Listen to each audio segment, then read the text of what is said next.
Sleep 8 benn compagnie la boo xam ne mi ngi nekk Londres mi ngi nekk Portugal léegi Portugal foofu la suñu usines yi nekk donc produits yi ngeen gis ñu defar fi yëpp Portugal lañ ko defaree ak ay qualité yoo xam ne qualité yu baax qualité yu baax léegi boutique bu ñu njëkk ubbi ñu ngi ko ubbee Londres man mii fa laa doon liggéeyee man maa doon ñaareelu nit bi nga xam ne ñoom lañ jël ci boutique bi léegi produit yi qualité bu baax bi mu am ak njëg gi nga xam ne cherul moo tax ñu am succès bu am solo ci Londres léegi bi ñu amee succès bu am solo ci Londres léegi compagnie moom bu commencé dox li muy xalaat yëpp mooy nan lay fexee ba yaatal nan la mën a nan fan la mën a nekk donc loolu moo andi ñu ñëw fii ne dañuy génn Europe léegi bi ñu décidé ne dañuy génn Europe léegi comme man sénégalais laa ñu wax ma te Sénégal ñëpp xam nañ ne Afrique de l'Ouest moom mooy fi nga xam ne lépp fi lañ koy essayé lépp lu dox Sénégal rek mën a dox feneen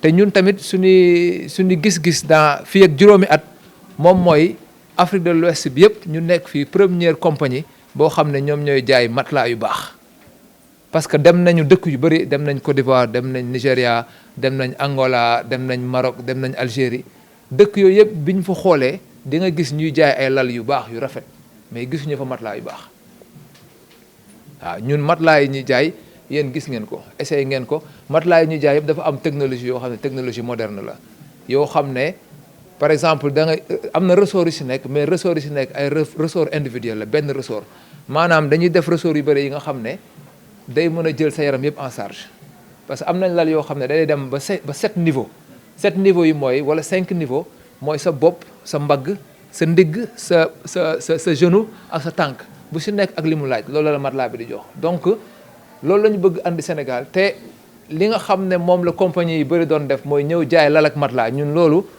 dañuy jaay lal ak matelas mais li ñu tax a jóg mooy fexe ba doomu aadama yi am nelaw bu baax te nelaw bu baax lenn moo koy joxe mooy matelas parce que boo amul matelas bu baax da ngay tengti rek mais doo nelaw bu baax gis naa temps yële benn docteur bu doon expliquer nelaw nan la mën a affecté nit par exemple da ngay gis ne ku amul lal bu baax mën nga accumuler ay at li ngay da ngay nelaw rek mais sa yaram récupéré wul léegi da ngay am benn fatigue chronique boo xam ne day nekk ci yow léegi fatigue chronique boobu nag day andi pour yeneen feebar yu bëri mën na dugg moo tax lal bu baax ak matelas bu baax man dama ko tuddee chaque jour investissement la nit ni muy jëndee kër noonu la war a jëndee lal bu baax waaw ba nga xam ne yow chaque jour di nga mën a récupérer même soo xoolee analogie bu ndaw rek joueur football yu bëre par exemple Angleterre bi nga xam ne moom laa xam seen équipe bi ñoo leen di jëndal matelas ñoom duñ jënd seen bopp parce que dañ leen di jëndal matelas yoo xam ne pour seen récupération gaaw donc da ngay gis ne yooyu yëpp dafa baax ñun daal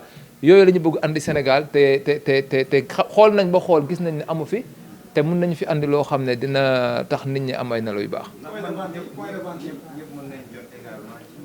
léegi matelas yi tamit dañ ko bindin boo xam ne ku nekk mën nga si jot man dama nekk nit boo xam ne dama dàq njëg parce que njëg boo gis rek yow li la tax a jënd loolu mooy problème bi mais nekkul njëg bi par exemple Sénégal da nga ñaata nit nga gis ñoo xam ne amuñu liggéey ñu ngi yor ay iPhone 14 ak iPhone 15 donc comme bëgg nañ ko nit boo bëggee dara di nga wut loo ko jëndee mais soo xoolee suñu prix yi tey bi ngeen visité matelas yi ñu ngi commencé entre 250 000 bi fanaa bi gën a ndaw sax 230 000 la 229 000 am na ba 1 million 170 000 donc ku ci nekk mën nga gis sa bopp te tamit en même temps tamit comme Sénégal lañ nekk ñëpp amuñu doole noonu am nañu ay facilités yoo xam ne yow boo ñëwee gis loo bëgg mën nañ la defaral tuuti rallongement yoo may la ay quelques mois yoo xam ne mën nga ñëw dugal boo dugalee ba benn certain pourcentage léegi ñu def commande bi léegi le temps commande bi di ñëw nga mottali li ci des après ñëpp xaj nañ ci. gis nañ ne chaise am na chaise boo xam ne ci wàllu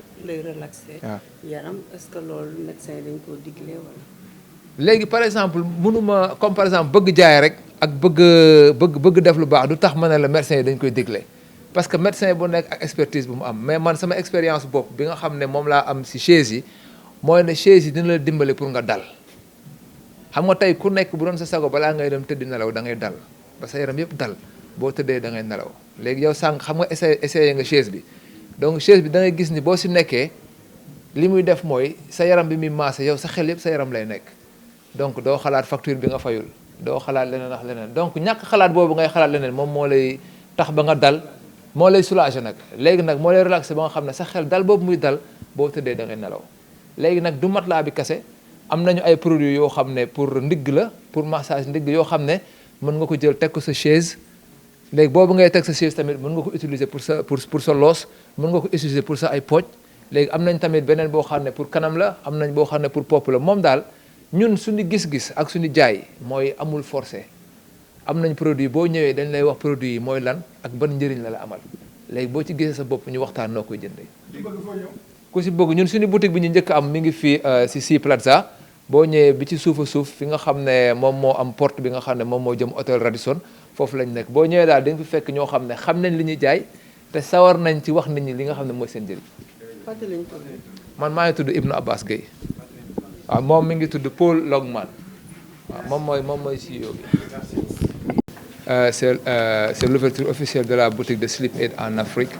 Donc, je me présente, mon nom est Ibnu Abbas Gueye, je suis sénégalais et j'ai été en Angleterre, j'ai travaillé avec Sleep Aid. Et à un moment donné, on a voulu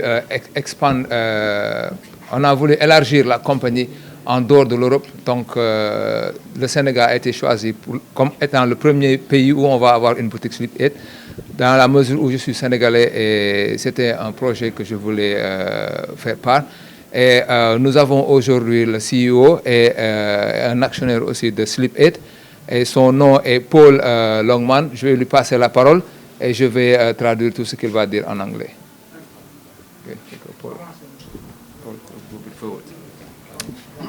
Salam alaikum. Thank you all for taking the time to come today, and more importantly, thank you for taking the time to experience the products. We are a very proud Portuguese-owned company. We are a very proud Portuguese-owned company with 400 staff in our organisation, and all the products you see here today with the mattress, the upholstery furniture, the sofas, are all manufactured in our own facility in Portugal, and we're very proud to have to be here today to launch them in Senegal. You know, it doesn't matter whether you live. Would you like to? Okay, yeah. Ce qu'il disait, qu'il vous remerciait, vous tous. Non, s'il vous plaît. Vous faites comme si c'est vous qui parlez. Je vous remercie. Ok, je vous remercie, vous tous, d'être venus aujourd'hui. Et je vous remercie également d'avoir essayé tous les produits qu'on a ici, les chaises, les lits et les matelas. Et je voulais aussi vous dire que tous les produits que vous avez vus ici sont produits par nous-mêmes. On ne les achète pas. On a notre usine qui se trouve au Portugal. It doesn't matter whether you live in Senegal, in Portugal, in America, in London. We all shared something very significant as a world, and that was COVID. And what we learned during COVID is that some things that maybe we had lost touch with became more important. Family, home, sleep, wellness, all became a big part of our lives. People invested heavily in spending time with their family. They invested in the homes, in bringing better furniture, better lifestyle, and more importantly, they invested in wellness. And I think COVID taught us we have to look after ourselves and we have to look after our family. At Sleep 8, we want to bring the best of wellness through our sleep products, our sleep aids, our massage chairs, and all the other products we have available to bring to the Senegal market. But we also love our upholstery furniture because it makes the home that we live in look beautiful. And we really want to make the bedroom in the home a place for the best wellness, to get the best sleep, and do it with beautiful furniture surrounding that sleep. You know, we spend 1/3 of our lives sleeping. There's nothing else we do where we do so much of one thing. But great sleep gives us a wonderful opportunity to enjoy the 16 hours where we're awake, we're alert, we're rested, and it helps us to become better people. Ok, durant les périodes de Covid, que nous avons tous partagé dans le monde, même si vous habitez en Angleterre ou bien au Sénégal, c'est la même chose. Les gens se sont rendus compte qu'il y avait un besoin très important pour leur bien-être. Et c'est ce qui a fait que nous, à Sleep Aid, tous nos produits ont un but essentiel, c'est d'aider la personne à travailler sur son bien-être. Donc nos matelas, nos chaises et tout sont des produits qui vont faciliter le bien-être des gens. Et si vous voyez les produits que nous avons, il y a beaucoup de technologies dedans. Et toutes ces technologies, c'est pour permettre aux gens d'avoir un bien-être. Et vous pouvez voir nos lits, nos matelas, tout ont un but, c'est de permettre à une personne d'avoir un environnement propice au bien-être. Donc, et la période de Covid aussi a permis aux gens de voir qu'il y avait un besoin réel de créer un environnement qui est personnel et qui est propice au bien-être.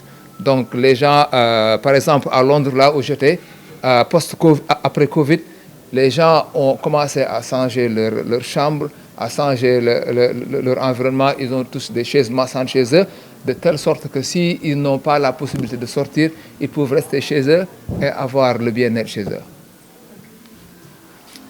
We launched our first stores in the United Kingdom over 3 years ago, and Abbas was our second employee when we launched those stores with great success. And we're very proud that Abbas has returned home to Senegal to help launch Sleep Aid into your marketplace. So we're very fortunate to have his experience and bring that home to Senegal. Ok, on a ouvert le premier boutique de Sleep Aid à Londres après Covid. Et ça a été un très bon succès. La première année, on a vendu presque 2 millions de pounds, qui est équivalent à presque 2 milliards de francs CFA. Pour une petite entreprise, ça a été une très grande chose. Et on a voulu ouvrir l'entreprise dans d'autres pays. Et moi, personnellement, j'ai été la deuxième personne à être recrutée dans le processus. Donc, en étant le gérant ici au Sénégal, ce n'est pas n'importe qui, c'est quelqu'un qui connaît les produits et qui va donner les meilleurs conseils aux clients. On peut poser des questions? Et bien sûr, vous pouvez poser des questions. Oui. Alors, la question, c'est on voit des chaises masseuses ou massantes. Est-ce que les produits sont destinés aux personnes qui ont des problèmes de dos, par exemple, qui sont malades et à qui on recommande ces genres de... Par exemple, pour les gens qui sont malades, il faut avoir une suggestion du docteur, parce qu'on n'a pas cette expertise-là. Même si on veut vendre nos produits, on ne voudrait pas que ces personnes malades soient plus malades à cause de nos produits. Donc, je pense que les docteurs seront plus habilités à dire vous pouvez utiliser ça ou ça. Mais ce qu'on peut dire sur les chaises massantes, c'est qu'ils vont vous aider à récupérer. Ils vont vous aider à avoir ce que je disais tout le temps, tout à l'heure à vos collègues. Quand vous êtes assis sur la chaise, vous allez vous rendre compte que vous n'avez plus de problème. Vous ne pensez qu'à la chaise. Donc c'est comme ça que vous allez, votre corps va être relaxé. Vous allez vous relaxer avec la chaise. Est-ce que les prix sont abordables? Les prix sont très abordables dans la mesure où c'est nous-mêmes qui faisons les lits. On ne les achète pas. Donc, par exemple, ici au Sénégal, nos prix, quand le rapport qualité-prix que nous allons offrir ici, il n'y a pas de compétition. Parce qu'avant que l'on décide de venir ici, moi personnellement j'ai fait une étude ici, je suis allé voir beaucoup de boutiques, j'ai vu les plus grandes boutiques qui sont là et d'autres boutiques, j'ai vu la qualité de leurs produits et je ne peux pas comparer mes produits et leurs produits. Parce que ce que je dis tout le temps, pour qu'une entreprise soit rentable, tu dois avoir des avantages compétitifs. Et nous, on a notre usine, on a la technologie, et tout ça va jouer sur le prix. Donc, par exemple, vous-même, vous avez vu de vos propres yeux les prix qu'on a ici, vous n'allez pas les voir dans les grandes boutiques. Donc, c'est pour cela que les prix sont très compétitifs. Et moi, toujours, j'évite de parler prix. Moi, je veux parler toujours de la prise en charge du besoin de la personne. Parce que si tu te focalises seulement sur le prix, il y a toujours le coût de remplacement. Par exemple, tu peux aller acheter un matelas qui te coûte 100 000, tu vas aller dormir avec le matelas 2 mois, 3 mois, ça ne te convient plus, tu es obligé d'acheter un autre matelas. Et après 6 mois, tu achètes un autre matelas. Donc ça te fait 300 000. Alors que si tu achètes un bon matelas ici, 250 000, qui va rester avec toi 10 ans, il n'y a pas matière à réfléchir. Donc nos prix sont très compétitifs.